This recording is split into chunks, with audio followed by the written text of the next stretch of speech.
여러분, 우리는 평가에 민감할까요? 아니면 민감하지 않을까요? 네, 민감하죠. 나에 대한 좋은 평가를 들으면 아니라고 말하면서 은근히 입꼬리가 올라가요.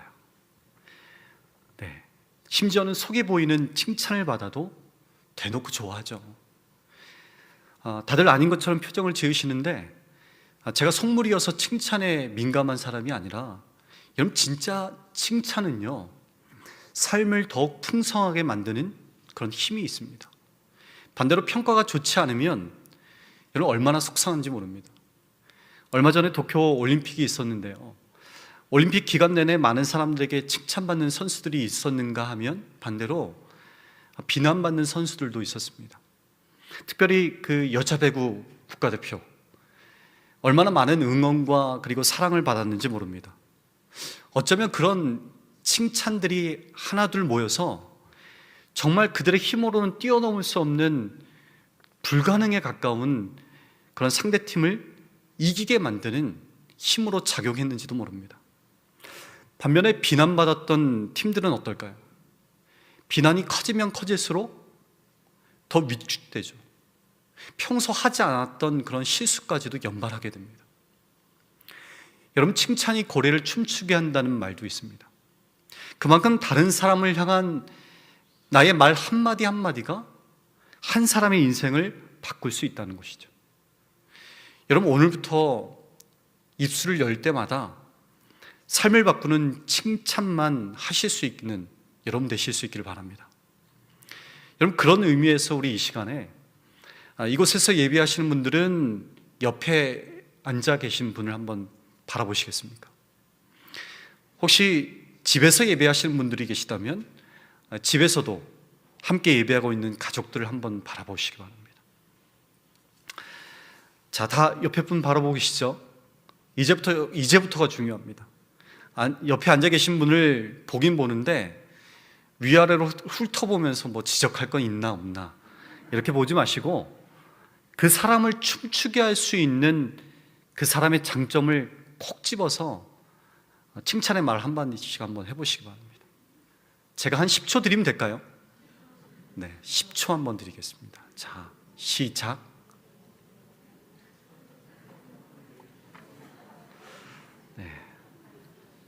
네, 됐습니다. 여러분, 어떻습니까? 참 별것도 아닌 것 같은데, 속 보이는 것 같은데, 그래도 옆에 사람이 비난이 아니라 칭찬을 해주니까 그래도 기분이 좋죠. 여러분, 이처럼 우리의 인생을 살다 보면요, 칭찬이 됐든지 아니면 비난이 됐든지 크고 작은 수많은 평가를 받으며 우리는 살아갈 수밖에 없는 존재입니다. 이제 3개월 후면 대학 입시가 있는데요, 이건 역시 평가입니다. 수능과 면접을 통해서 그 대학에 들어와도 되는지 안 되는지 그런 평가를 하죠. 취업을 준비하고 있는 사람들이라면 회사에서 정해놓은 기준에 따라서 평가를 받습니다. 특별히 언제부터인가는요, 국가 요직에 필요한 사람을 앉히기 위해서도 검증이라는 이름으로 과연 이 사람이 그 자리에 앉을 만한 사람인지 아닌지 평가하고 있습니다. 후보자를 반대하는 사람들은 후보자가 임명되지 못하도록 온갖 자료들을 찾아내서 반대하는 잣대로 사용을 합니다. 그래서 그를 둘러싸고 있는 주변 인물들, 사돈의 팔촌까지 철저하게 조사하게 되죠. 그렇게 평가를 받는 사람들은요, 과거에서부터 현재에 이르기까지 자신의 모든 것들이 드러나기 때문에 어떻게 보면 세상 앞에 벌거숭이가 되는 기분일 것입니다. 성경에서도 평가를 받는 사람들이 나오죠. 역대기에 보시면 수많은 왕들, 여러분, 그들을 평가하는 기준이 무엇이었을까요? 세상에 보기에 어땠느냐가 그들의 평가 기준이 아니었죠. 하나님의 보시기에 그들이 어떻게 살았느냐, 여러분, 이것이 왕들의 평가 기준이었습니다. 여러분, 우리도 마찬가지 아니겠습니까? 전 인생을 두고 주님 앞에서 평가를 받게 될 날이 올 건데, 그 평가는 내가 하나님과 영원히 함께 사느냐 못 사느냐, 그것이 결정되는 가장 중요한 순간이 될 것입니다. 그러게 여러분, 세상 앞에서의 평가에 두려워하지 마시고 주님 앞에서의 평가를 두려워하는 저와 여러분의 삶이 되시기를 간절히 바랍니다. 오늘 본문에도 세상으로부터 평가받던 사람들이 나오죠. 먼저는 예수님이신데요, 그 당시에 예수님의 평가가 어땠을까요? 예수님에 대한 평가도 긍정적인 것과 부정적인 것, 이 두 가지가 함께 공존하고 있었습니다. 예수님이 가시는 곳곳마다 억울한 자, 그리고 가난한 자, 그리고 힘없는 자들을 찾아가셨고, 그리고 그들을 그 자리에서 세우셨죠. 또 병든 자, 귀신 들린 자, 심지어는 죽은 자까지도 그 예수님에 의해서 치유를 받아요. 그러니 예수님이 주시는 이 기적과 은혜를 경험했던 사람들에게 예수님은요, 이거였죠. 최고였습니다. 반대로 예수님을 부정적으로 봤던 사람들은 서기관과 바리새인과 제사장들과 같은 사람들이었습니다. 그들의 눈에 보기에 예수님은 가시는 곳곳마다 소동을 일으키고 그들이 그동안 쌓아 올렸던 율법들, 수많은 규칙들, 이런 것들을 무너뜨리는 그런 사람이었습니다. 그들이 멀리하고 또 부정하게 보는 세리와 창기들에게 다가가서 그들의 친구가 되어 주셨습니다. 아무것도 하지 말아야 되는 이 안식일에는 병자를 고치셨습니다. 막대한 이익을 가져다 주는 성전에서의 그 노점 행위, 이것을 예수님께서 보시고 그 노점을 뒤엎기까지 하셨죠. 그들이 죄인을 향해서 저주하며 비난하며 소리칠 때에도 예수님은요, 원수까지도 사랑하라라고 말씀을 하셨습니다. 그러니 여러분, 서기관들과 바리새인들과 그리고 이 제사장들이 보기에 예수님이 어땠을까요? 얼마나 미웠을까요? 이 예수님을 볼 때마다 불편했겠죠. 그래서 오늘 본문에 보시면 이 서기관들과 그리고 바리새인들이 예수님을 올무에 빠뜨리기 위해서 현장에서 음행하다가 붙잡힌 여자를 끌고 옵니다. 이 서기관들과 바리새인들에 의해서 이 여자에 대한 평가도 이미 끝났죠.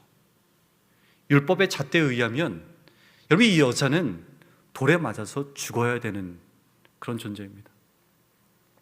그렇게 이미 평가가 내려진 여자를 그들이 예수님 앞에 세운 겁니다.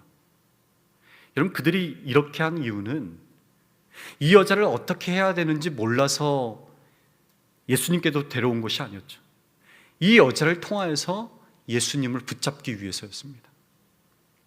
만약 예수님께서 원수까지도 사랑하라 그렇게 말씀하시면서 이 여자를 놓아주라고 한다면 음행한 사람은 돌로 치라고 한 모세 율법을 어기게 되는 것이죠. 반대로 율법대로 돌로 치라고 말씀하신다면 그동안 예수님께서 곳곳에 가시면서 원수를 사랑하라라고 말씀하신 그 말씀이 거짓이 되는 거죠. 위선자가 되는 겁니다. 그러니까 예수님은 이렇게도 못하고 저렇게도 못하는 그런 진퇴양난 상황 가운데 있었던 겁니다. 여러분, 한번 생각해 보십시오. 누군가가 이미 모든 결론을 내리고 우리에게 질문한다면 여러분, 어떻게 해볼 도리가 없는 거죠. 마음속에 이렇게 하는 마음을 가지고 있는데, 여러분, 그런 사람들에게 우리가 어떤 말을 위로하고 어떤 말을 해준다고 해서 그 사람이 그 말을 듣겠습니까? 듣지 않죠. 지금 예수님을 둘러싸고 또 이 여자를 둘러싸고 있는 사람들이 바로 그랬습니다. 지금 그런 사람들로 가득 찬 그 한가운데에 주님이 계신 것이고, 그리고 음행하다가 잡힌 이 여자가 서 있는 겁니다. 우리 3절 말씀을 같이 한번 읽어보겠습니다. 우리 본문 3절의 말씀 시작. 서기관들과 바리새인들이 음행 중에 잡힌 여자를 끌고 와서 가운데에 세우고. 아멘. 여러분, 주님 앞에 끌려온 이 여자의 인생이 어땠을까요? 코가 깨어서 농부가 이끄는 대로 끌려다니는 소처럼 이 여자 역시도 죄 때문에 죄에 끌려다니는 그런 인생을 살지 않았겠습니까? 그렇게 끌려다니다가 오늘 본문에 나오는 것처럼 서기관들과 바리새인들한테 걸려서 지금 수많은 사람들 앞에, 그리고 주님 앞에 벌거숭이처럼 서 있는 겁니다. 여러분, 지금 이 여자는 세상 앞에 명명백백하게 드러난 자신의 죄 때문에 그것을 보면서 비난한 수많은 사람들의 그 목소리를 들으면서 지금 그 자리에 서 있는 겁니다. 여러분, 지금 이 성전 안에는 지금 주님이 계셨고 현장에 붙잡혀온 여자가 있었고, 그리고 또 누가 있었냐면 그들을 비난하고 있는 서기관과 바리새인들을 비롯한 수많은 사람들이 그 자리에 모여 있었습니다. 여러분, 이 성전 안에 모여 있는 사람들과 그리고 현장에서 붙잡혀온 이 여자, 여러분, 이들에게는 공통점이 있었을까요? 또는 다른 점도 있었을까요?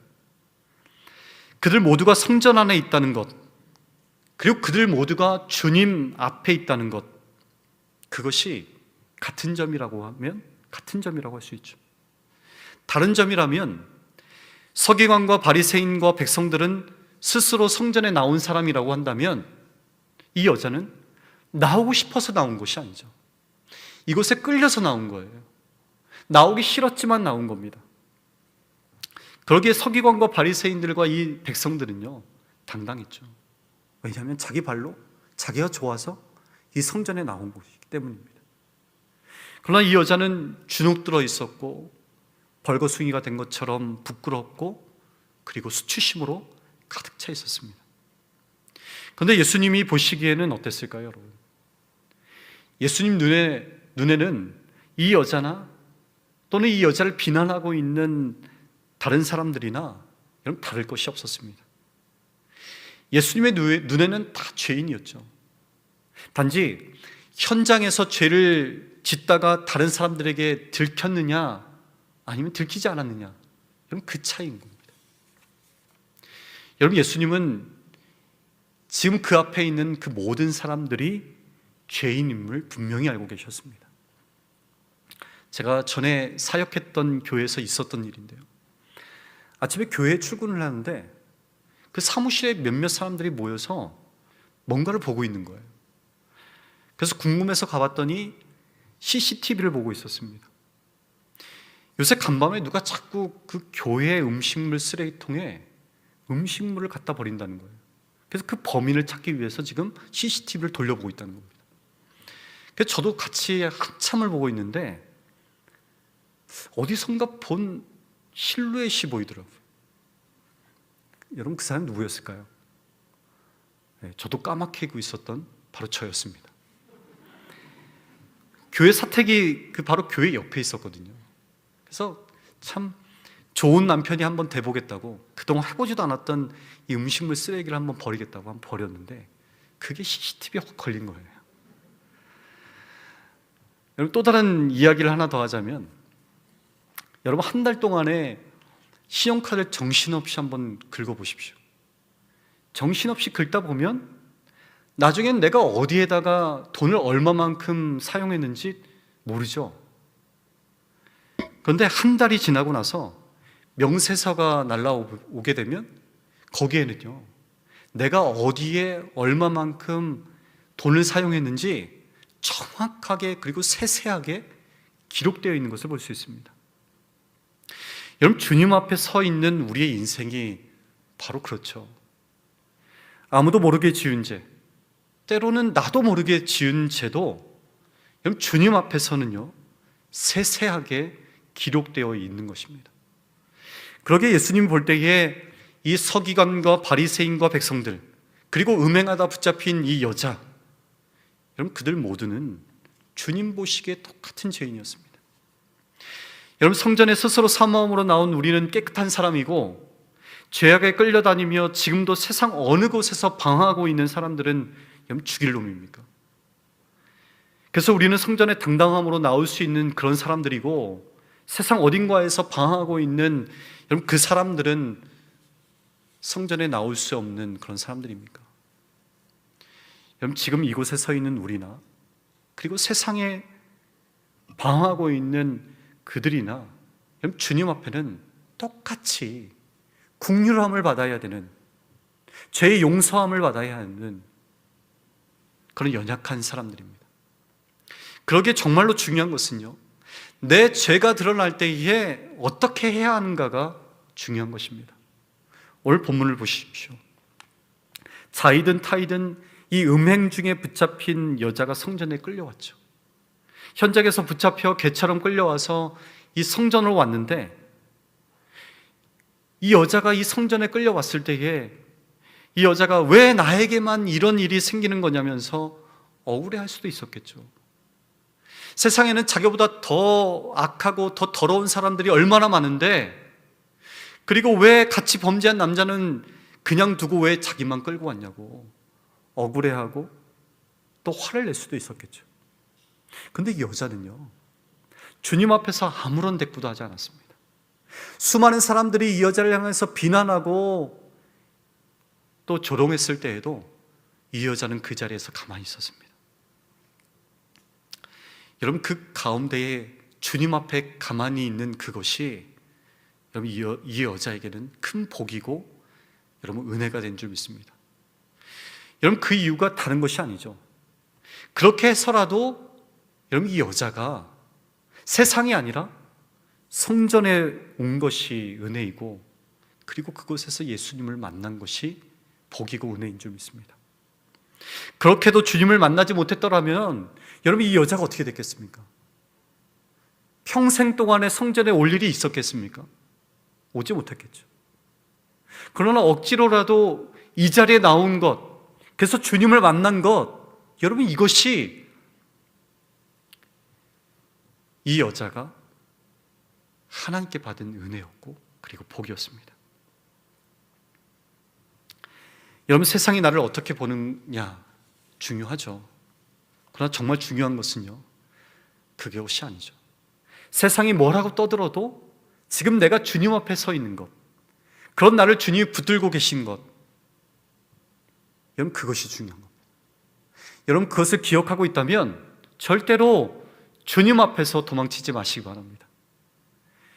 우리가 자발적으로 나오든 또는 얻어 터져서 상처받고 고난받다가 그래서 마지못해 질질 끌려 나오든 주님 앞에 나오는 것이 복이고 은혜라는 사실을 늘 기억하실 수 있기를 바랍니다.